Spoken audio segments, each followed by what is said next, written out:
Sebelum kita praktek menghubungkan file DCL kita dengan kode AutoLibs, mari kita bahas dulu fungsi-fungsi AutoLibs yang terkait dengan membuka dan menutup kotak dialog. Pada pengenalan DCL itu udah kita tampilkan ya fungsi-fungsinya, cuma belum kita bahas secara lebih detail. Load dialog berfungsi memuat file DCL tertentu ke dalam memori aplikasi. Menurut saya ini memuatnya dari media penyimpanan ya ke dalam memori RAM. Koreksi jika salah.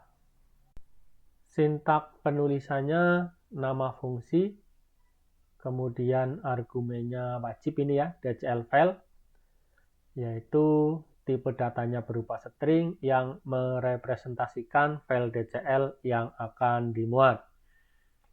Nanti nama filenya boleh absolut ya, langsung sesuai alamat di drive-nya, atau cukup nama filenya jika file DCL-nya sudah ada di folder yang didukung oleh AutoCAD atau BricsCAD.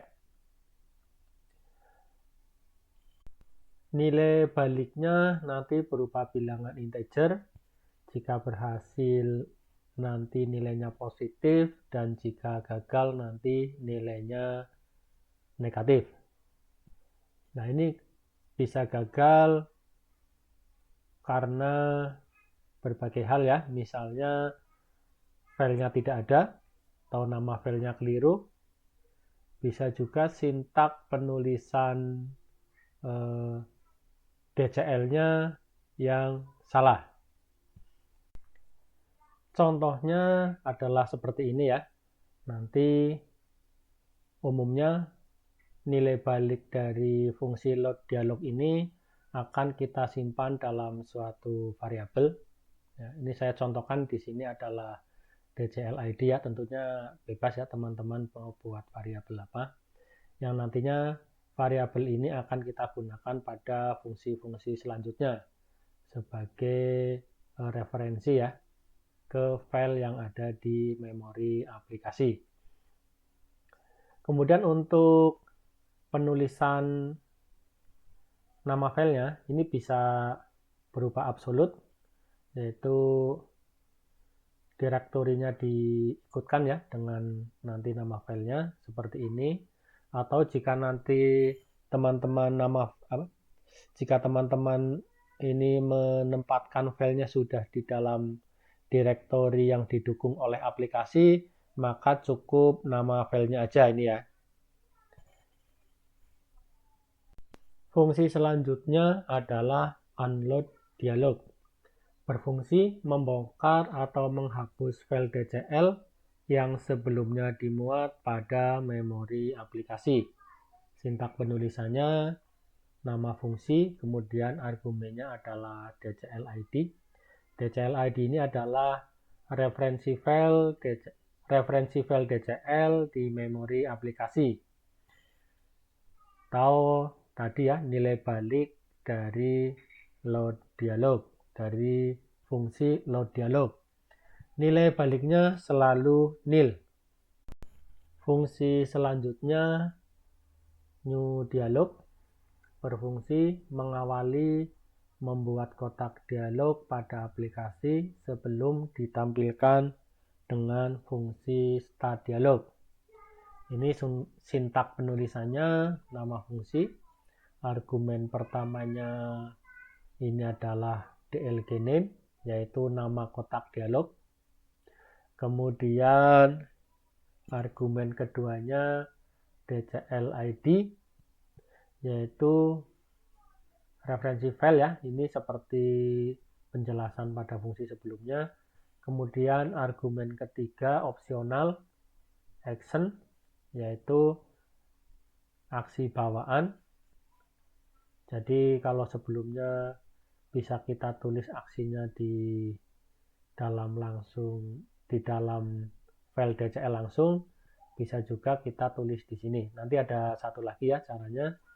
Kemudian argumen terakhir yaitu screen PT atau screen point. Ini adalah list koordinat 2 dimensi untuk menentukan posisi kotak, ini kotak ya, menentukan posisi kotak dialog pada layar. Ini bawaannya kalau kita tidak menuliskannya atau mengisinya, kotak dialog akan ditampilkan di tengah-tengah layar. Kemudian nilai baliknya ini jika kotak dialog berhasil dibuat dan jika gagal akan menghasilkan nilai nil. Selanjutnya start dialog berfungsi menampilkan kotak dialog. Fungsi ini mengembalikan atau nilai baliknya nanti berupa status opsional pada argumen fungsi dan dialog, di mana bawaannya 1 jika pengguna menekan tombol OK. 0 jika pengguna menekan tombol cancel atau bernilai -1 jika semua kotak dialog ditutup dengan fungsi tem dialog. Jadi fungsi start dialog ini berhubungan dengan fungsi dan dialog dan tem dialog. Jika fungsi dan dialog diberikan argumen dengan nilai lebih besar dari 1, fungsi start dialog akan mengembalikan nilai tersebut, di mana nantinya nilai balik ini kegunaannya akan ditentukan oleh aplikasi.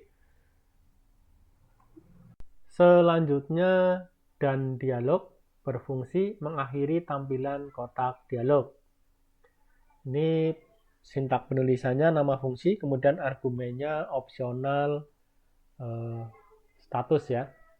Ini status adalah integer yang akan menjadi nilai balik fungsi start dialog. Seperti penjelasan pada fungsi start dialog sebelumnya ya. Kemudian nilai baliknya adalah posisi terakhir kotak dialog dalam bentuk list ya. Kemudian tem dialog berfungsi mengakhiri semua kotak dialog. Ini nilai baliknya selalu nil. Kalau kita menggunakan fungsi ini juga nanti